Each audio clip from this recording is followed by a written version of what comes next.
Apakah semua orang yang puasa bisa mendapatkan 4 kemuliaan tadi atau tidak? Ini poinnya. 4 itu kalau digabungkan jadi takwa namanya. Singkatnya, apakah semua orang puasa pasti bertakwa? Ya, tanyakan Al-Quran. Apa jawaban Allah di Al-Quran? Dijawab langsung di ayat Siyam. Al-Baqarah ayat 183. Ya ayyuhalladzina amanu kutiba alaikumus kama kutiba alal ladzina min la'allakum. Nah, kalimat tattaqun itu diawali dengan kata la'allakum. La'alla itu namanya harfut taraji. Saya ulang ya, di ilmu nahwu la'alla disebut harfut taraji. Al-Imam As-Suyuti berkomentar begini. Setiap ada satu harapan, keinginan besar yang ingin dicapai, tapi diawali dengan kata la'alla atau la'allakum, ini menunjukkan bahwa harapan itu, alhamdulillah, harapan itu tidak mungkin bisa dicapai kecuali dengan kesungguhan, keseriusan. Jadi ketika Allah menutup kalimat puasa, ayat puasa dengan kata la'allakum, seakan memberi kesan tidak semua orang puasa akan mendapatkan kenaikan takwa dan jaminan 4 kemuliaan tadi kecuali orang yang serius puasanya, orang yang sungguh-sungguh puasanya. Karena itulah untuk menunjukkan kesungguhan itu, bagian terakhir kita, Nabi memberikan 3 amalan utama. Saya akan bacakan dengan cepat 3 amalan utama yang dikuatkan oleh beliau kepada para sahabat sebelum tiba Ramadan dan sampai sekarang menjadi kurikulum Ramadan Nabi. Jadi kalau ibu bapak ingin mengeluarkan kurikulum Ramadan Nabi, nanti bikin agenda saat Ramadan. Ya, supaya nggak pusing nanti kalau masuk hari pertama apa yang dikerjakan, hari kedua apa yang dikerjakan, subuh apa, siang apa, sore apa. Cuman nanti saya berikan 3 yang pokok ini. Ada 3. 1, meningkatkan sholat. Saya ulang ya, meningkatkan apa? Sholat. Kalau meningkat secara singkatnya berarti bertambah dari yang sekedar fardu, tambah dengan apa? Sunnah. Maka dari sekarang keluarkan semua jenis sholat-sholat sunnah. Keluarkan dari sekarang apa saja, siang dan malamnya. Yang rawatib ada berapa rawatib? Rawatib 12. Ya, rawatib itu yang melekat dengan sholat fardu dan menentukan untuk memperbaiki sholat fardu. Menambah, jadi kalau kurang khusyuk ditambah dengan sunnahnya disebut rawatib. Bisa sebelum, bisa setelah sholat fardu. Ada 12 dari hadis Nabi SAW. Man shalla isnatai asyrata rak'atan, siapa yang sholat 12 rakaat fi yaumin wa lailatin, yang mengiringi sholat fardu siang dan malam, ya, bunyalahu bihinna baitun fil jannah, maka akan dibangunkan baginya satu rumah di surga kalau konsisten menunaikan 12 itu sampai meninggal dunia.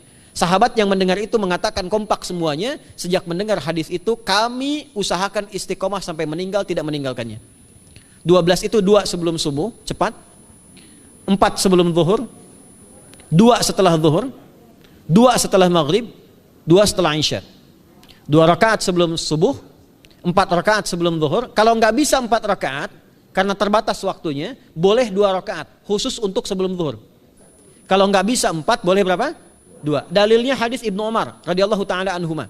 Kata beliau, hafidtu asyra rakaatin, saya hafal 10 rakaat dari Nabi sallallahu alaihi wasallam salat sunnah. Maka menyebutkan sebelum zuhur 2 rakaat.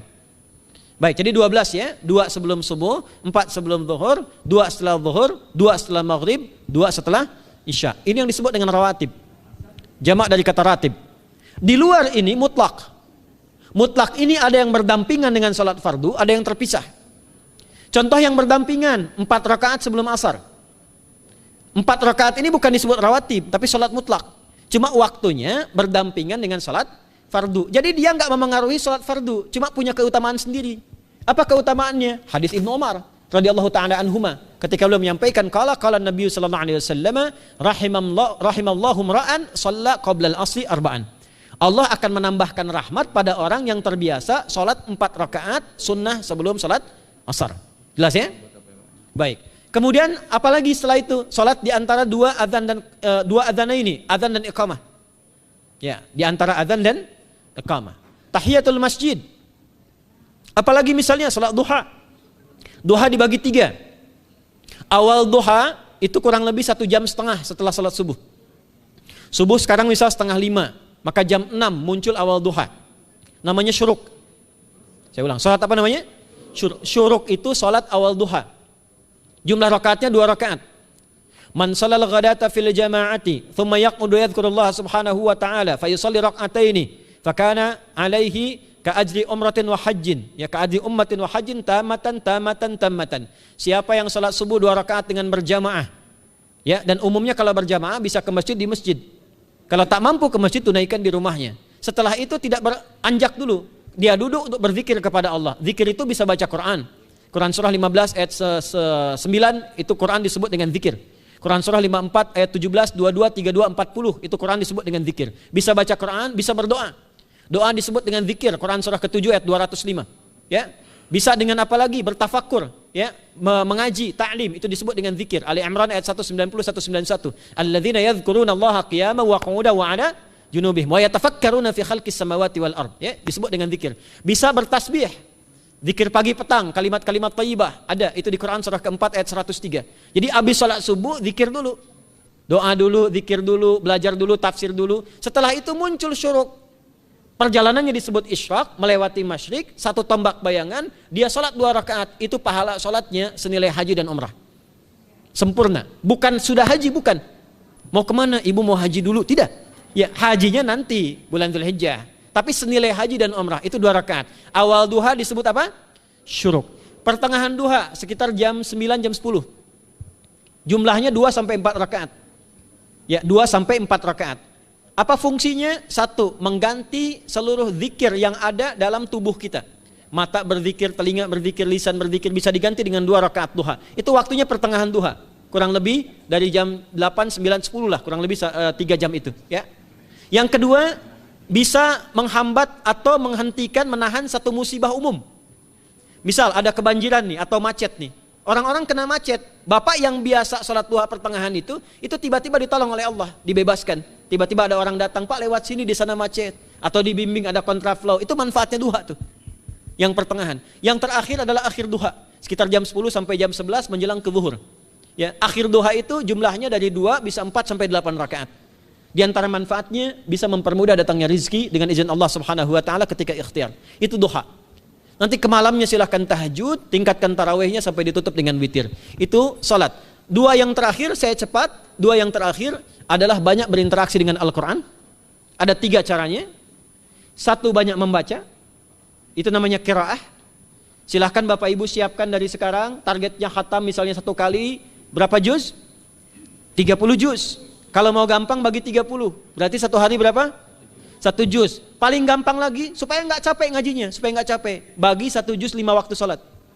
Contoh, juz pertama itu Al-Baqarah plus Al-Fatihah. Al-Fatihah saya nggak hitung lah karena sudah hafal ya. Al-Baqarah itu 141 ayat, juz pertama. Bagi 5, 28. Jadi setiap ketemu waktu sholat, bagi 2 lagi, 28 bagi 2 berapa? 14. Sebelum sholat baca 14 ayat, setelah sholat baca 14 ayat. Itu 14 ayat tuh paling-paling gak nyampe 5 menit Bu Pak. Kalau investasi 10 menit setiap waktu sholat, bagi 2 kita baca 14 ayat, itu insya Allah selesai Ramadan khatam Quran. Itu udah rumus. Ya, tidak cukup dengan amin, siapkan dari sekarang. Siapkan. Ya.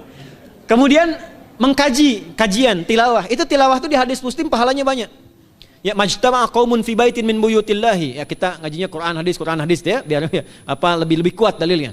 Majtama'a qaumun fi baitin min buyutillahi yatsluna kitaballahi wa yatadarasuna fima bainahum. Ya, siapa yang bisa tilawah Quran, ngaji, tafsir, keluarkan misalnya untuk Ramadan 10 hari saya pengen tahu Al-Fatihah. Itu ketika dilakukan punya 4 keutamaan.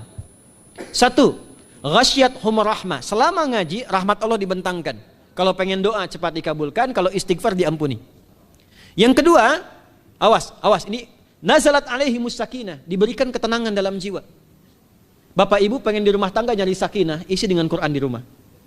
Amalan terakhir infak. Ya, hadisnya dari Ibnu Abbas, Ibnu Abbas radhiyallahu taala anhuma, qala, ya, beliau mengatakan kana Nabi sallallahu alaihi wasallam ajwadan nas wa ajwadu ma yakunu fi Ramadan. Adalah Nabi sallallahu alaihi wasallam itu orang yang sangat luar biasa dermawan dan lembut. Dan bertambah dermawan lagi ketika tiba Ramadan. Apa yang dilakukan Nabi? Mensupport sahabat, siapapun yang punya anggaran untuk infak, disiapkan sebelum Ramadan. Jangan berpikir banyak Bu. Yang penting ada anggaran, 30.000 gak ada masalah. Setiap hari 1.000, tidak harus uang, makanan. Pernah dengar hadis ini gak? Siapa yang memfasilitasi bukaan orang puasa walaupun dengan sebiji kurma dan sehirup air, maka dia mendapatkan pahala seperti orang puasa itu tanpa dikurangi sedikit pun. Ada? Hadisnya sahih di At-Tirmidzi. Tapi bukan berarti nyari kurma ke Tanah Abang setiap hari satu. Terus minumnya satu sedotan aja ganti-ganti. Ya, maksudnya apa? Yang paling minimal kita bisa keluarkan. Itu pahalanya 700 kali lipat dikali 10. Paling standar. 700 kali itu standar biasa di hari ini. Dalilnya Al-Baqarah ayat 261 yang dibacakan Adinda tadi kita itu. Ramadan kali 10 lagi. Maka dari itu disiapkan dari sekarang untuk infak.